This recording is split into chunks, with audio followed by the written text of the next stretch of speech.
You know, I couldn't wait to talk to you because I wanted this Friday. First of all, tonight is the anniversary of the assassination of Malcolm X. And Malcolm X was murdered on this day. And a part of what makes Malcolm so special and so enduring was that he was in many ways ahead of his time. And one of the things I dedicated this show to, when you watch this show, I want you to feel something. I want you to be transformed, but I want you to think a new thought. Right. And I couldn't wait to talk to you because you have a very different understanding of money, right? And I want you to take me through that. Sure. But before I get into that, let's talk about Mount Eden. Because I want the people to have a sense of your work. Sure. Because at some point, I'm going to ask you to merge your work with monetary policy with your ministry. What makes your ministry unique? Well, I think one of the things that we've attempted to do at Mount Eden, and Mount Eden is right outside of Washington, D.C. in Prince George's County, Maryland. I've been there for 16 years now. Our church has grown from about 1,500 people to 10,000. And I think that what makes our ministry unique is that we really have a ministry that's committed to spiritual vitality and public engagement. I've really been committed to a range of social justice causes that many African-American Baptist clergy have tended to avoid.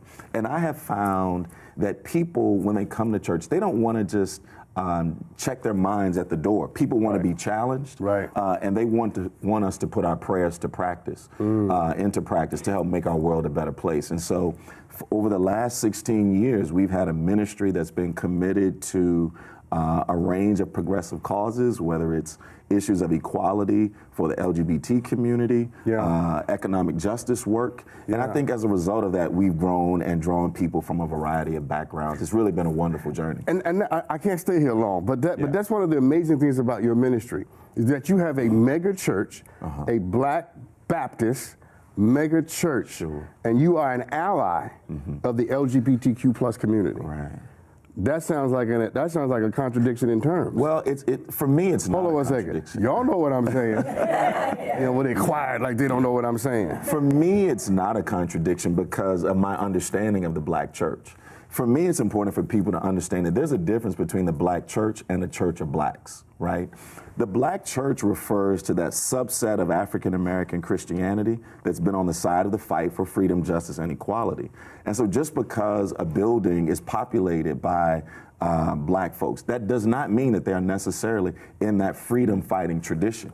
And so ever since my days in college, I have understood both the witness of Jesus Christ and the best of the Black church has been on the side of the fight for justice for everyone. See, justice is indivisible. You can't be for equality for some people without being for equality for all people. And so I've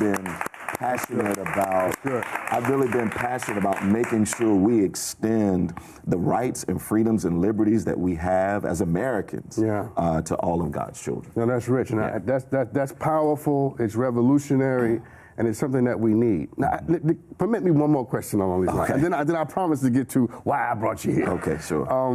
Because a lot of people, this goes back to the LGBTQ advocacy and ally issue, because a lot of people say, your PhD is in biblical studies. New Testament and early Christianity. Okay, and you get this? This is Columbia University trained PhD. Here's why I'm asking. A lot of people think that the Leviticus line, that a man shall not lay with a man as he lay with a woman, look at your face, is what it says. But that's not what it says, right? It's not. And when you read it in... Hold on a second. Did you hear that? So in Leviticus, when it says that a man should not, we think it says a man should not lay with a man as he lay with a woman. That's what it's translated into English. But in the Hebrew, that's not what it says. Well, even when you read it in its English transliterations, the text says a man shall not lie with mankind. And you have to wonder why there are two different English words used. It's because in the Hebrew text, there are two different Hebrew words that are used in that Leviticus passage. And those Hebrew words are ish, a man, and ish, shall not lie with a zakar. Now, what is a zakar? A zakar is a male temple devotee or a male temple prostitute. The whole priestly tradition of Leviticus 18 and 20 is about admonishing the Israelites to not participate in certain pagan cultic practices. And one of the pagan cultic practices that was common at the time was temple prostitution, where in order to worship these pagan fertility gods.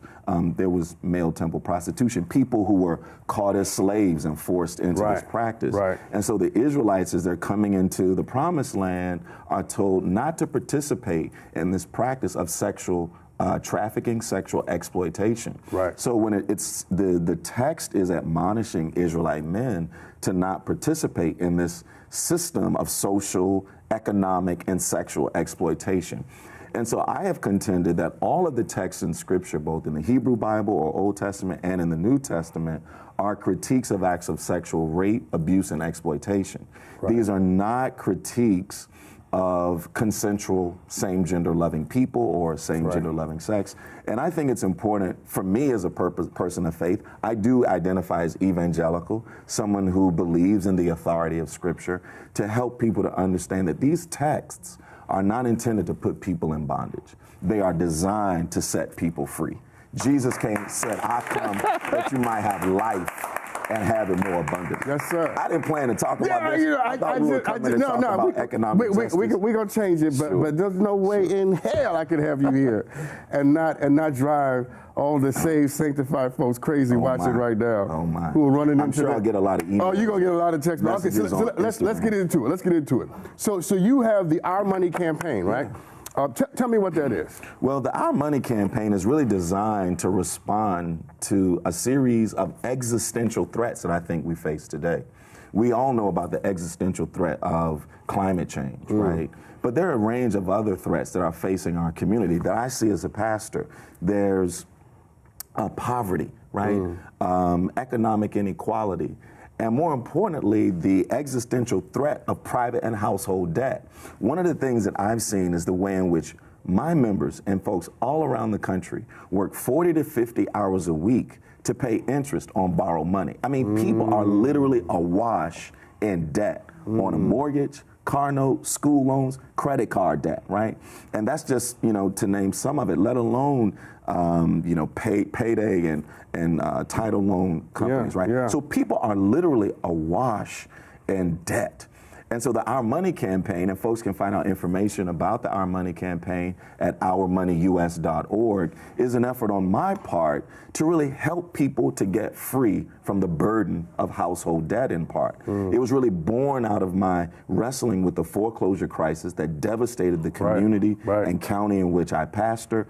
Our county led the state of Maryland and leads the state of Maryland in foreclosures. And I wanted to understand, what is the root cause of this kind of economic pain? I found it to be morally reprehensible that the same financial institutions that caused the global financial crisis are 3 times larger now than they were in 2007 and 2008. And it seemed immoral for me for homeowners to get put out of their homes and banks to get bailed out. And so I was moved. You talk about passion. They should be clapping right there, because that was good. I mean, that's,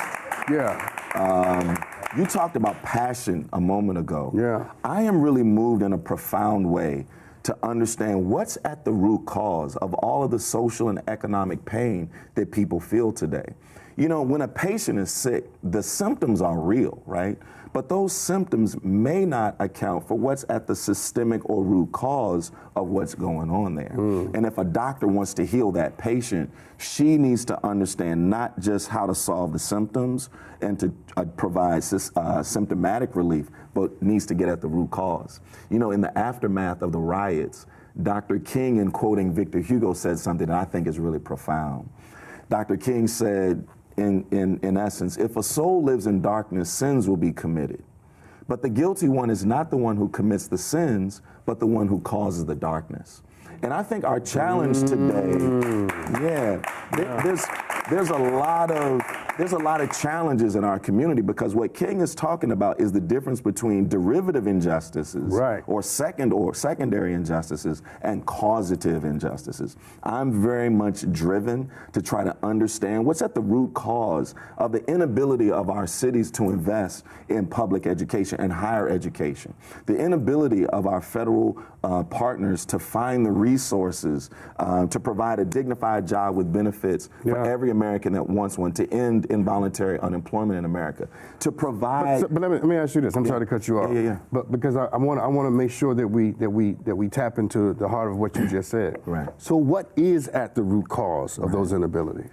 Well, I believe that what's at the root cause is the way in which we are unnecessarily relying on money created with interest as a debt in our society. Most people don't realize this, but almost most of what we think of and use as money in our society is created as a debt, is created by banks through private bank lending. And you may ask, well, what's wrong with that?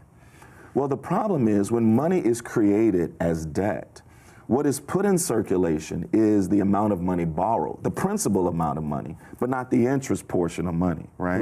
And so people then are fighting, are competing and working for an insufficient amount of money. Now, let me sort of give an example. Yeah.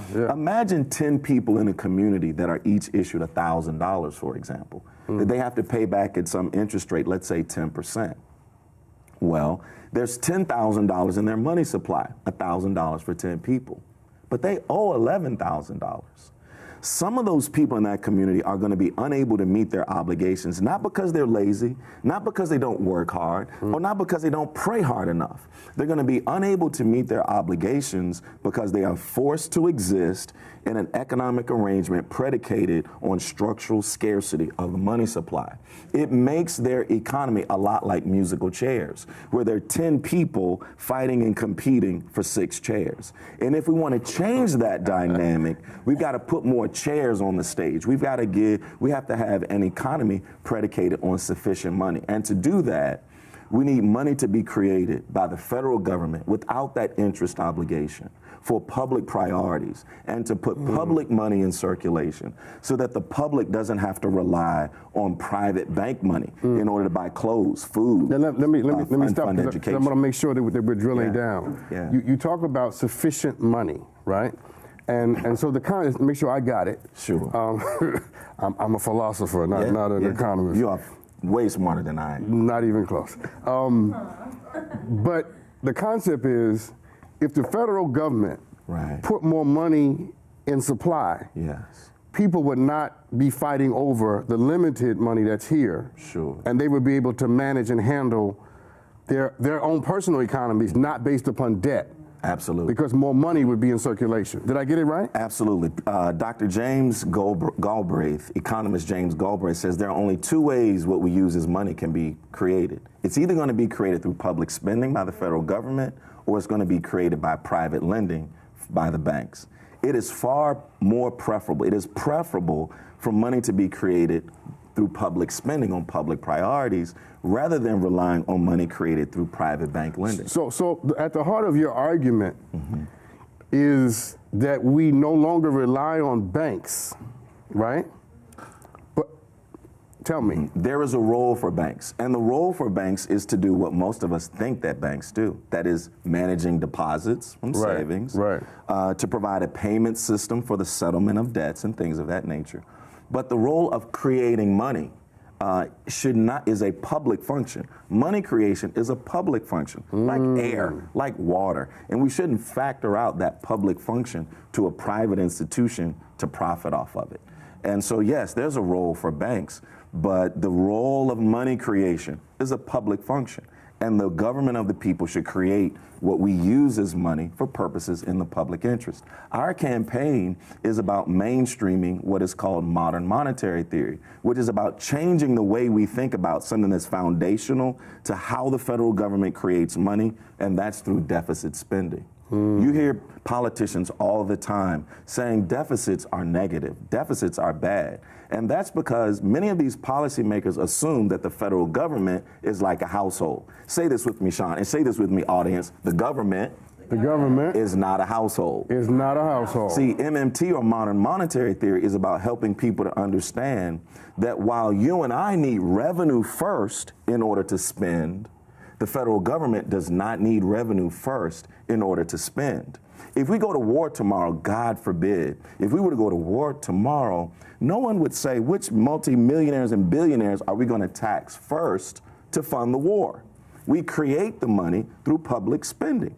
And as long as we don't exceed the threshold of inflation, the federal government can create all of of the money we need to address our greatest social and economic challenges.